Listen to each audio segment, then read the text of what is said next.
साल था 1979 और तारीख थी 20 नवंबर। सऊदी अरब की सबसे भीड़ भाड़ वाली और मुसलमानों की सबसे पवित्र जगह पर लाखों लोग इकट्ठा हुए थे। हर साल की तरह लाखों लोग यहाँ आए थे। ये जगह थी मक्का। उस साल हज यात्रा 2 हफ्ते पहले ही खत्म हो गई थी, लेकिन क्योंकि नया साल पास में ही था, इसलिए कई लोगों ने नए साल के जश्न के लिए मक्का के पास ही ठहरना सही समझा।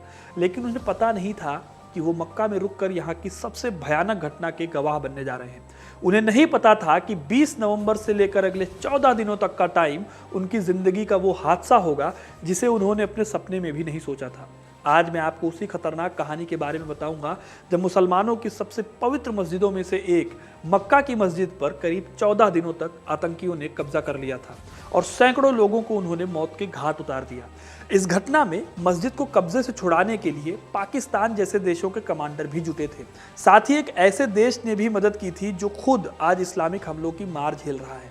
कौन सा था वो देश और कैसे आतंकियों से मक्का की मस्जिद को छुड़ाया गया, जानने के लिए वीडियो को अंत तक जरूर देखिएगा, क्योंकि अपना इतिहास नहीं जानोगे तो खुद को कैसे पहचानोगे।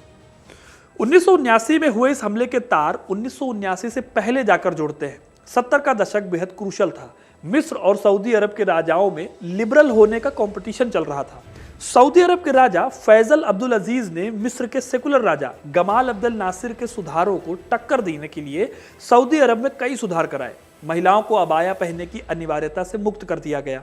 घर से निकलकर काम करने की आज़ादी दे दी। विदेशियों के लिए शराब पीने के लिए कुछ अलग जगहें बनाई गई ताकि सऊदी अरब को पिछड़े ख्याल वाला देश ना कहा जाए। और सिर्फ तेल ही नहीं, दूसरे इकोनॉमिक सेक्टर भी खुले जिनसे सऊदी अरब की इकोनॉमी मजबूत हो। लेकिन उनके इन सुधारों से एक संगठन को उनसे नफरत होती जा रही थी। इस संगठन का नाम था मुस्लिम ब्रदरहुड। मुस्लिम ब्रदरहुड इस्लाम की मध्यकालीन सोच को बढ़ावा देता था, महिलाओं की आज़ादी पर पाबंदी लगाता था। उन्हें फैसल के इन सब कामों से दिक्कत थी, सो उन्होंने उनके फैसलों का विरोध करना भी शुरू कर दिया। बात आगे बढ़ती उससे पहले ही फैसल को उनके अपने भतीजे ने ही 1975 में गोली मार दी। लेकिन सऊदी अरब का लिबरल रवैया रुका नहीं। अगले किंग खालिद ने भी आज़ादी देनी जारी रखी। इससे सऊदी में साहवा आंदोलन का जन्म हुआ। इस आंदोलन में खालिद और फैसल के फैसलों का कड़ा विरोध किया गया। लिबरल बनने चले इस देश में कट्टरता हावी हो गई और आगे चलकर इसी का रिजल्ट था मक्का पर हमला।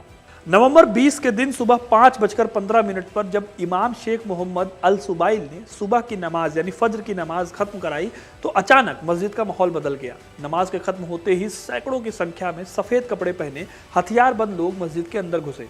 इसी भीड़ में से कुछ लोगों ने इमाम शेख से माइक छीना। इनमें से एक आदमी माइक पर अनाउंसमेंट करने लगा था। इसका नाम था जुहैमान अल उताइबी। माइक पर यह आदमी जोर जोर से कहने लगा कि मेहंदी आ गए हैं, अब धरती से अन्याय और अत्याचार खत्म हो जाएगा और सबके साथ बिना किसी भेदभाव के न्याय होगा। इसके बाद वो अल्लाह अकबर के नारे भी लगाने लगा।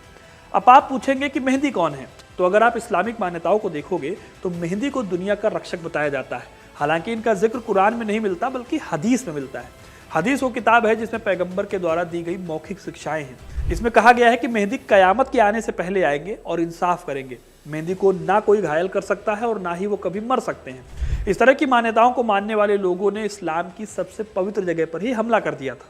लेकिन हमला करने वाला ये जुहैमान था कौन? दरअसल जुहैमान उताइबी पहले सऊदी अरब की सेना में था। वो मुस्लिम ब्रदरहुड के कट्टर इस्लामिक विचारों का समर्थन करता था।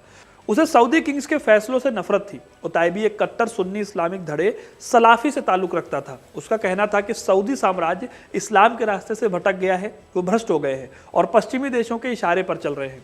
इसी उताइबी ने फिर माइक पर बोलते हुए एक शख्स की तरफ इशारा किया और उसने कहा कि वो ही मेहंदी है। इस शख्स का नाम था मोहम्मद अब्दुल्ला अल कहतानी। इस घोषणा के बाद कहतानी भी मंच पर चढ़ गया। उताइबी ने कहतानी का सिर झुकाकर स्वागत किया।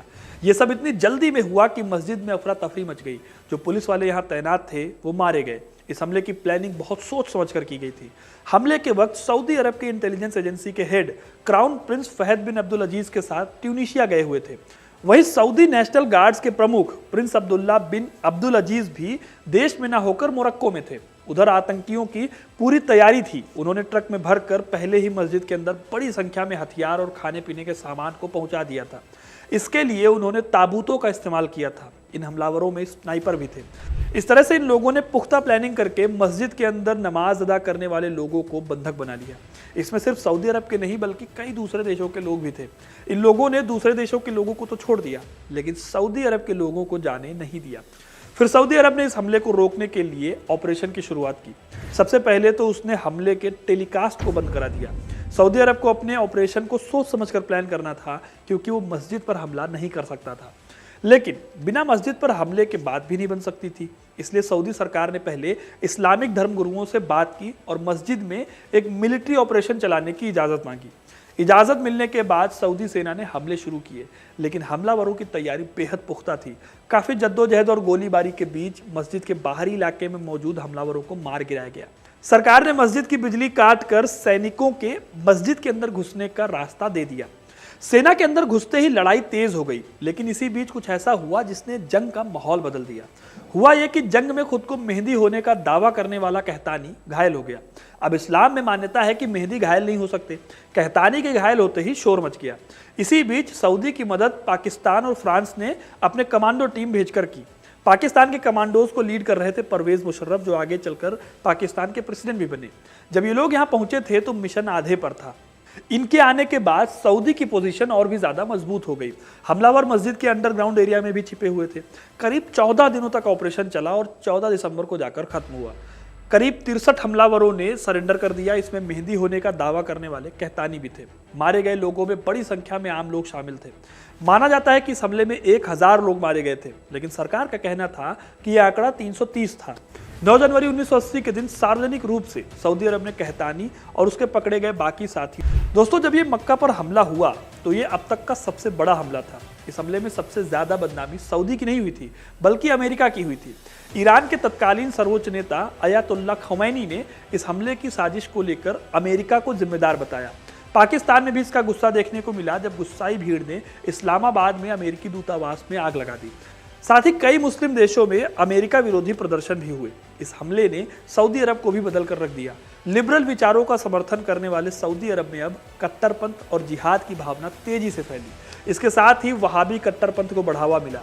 इस एक घटना ने सऊदी अरब, जो कि 70 के दशक में काफी प्रोग्रेसिव काम कर रहा था, उसे भी कई साल पीछे ढकेल दिया था। तो दोस्तों, ये थी कहानी मक्का पर हमले की। आपको ये कहानी कैसी लगी कमेंट करके जरूर बताइएगा। वीडियो को लाइक और शेयर करना ना भूलें और ऐसी इंटरेस्टिंग कहानियों के लिए हिस्ट्री कनेक्ट को सब्सक्राइब जरूर करें। धन्यवाद।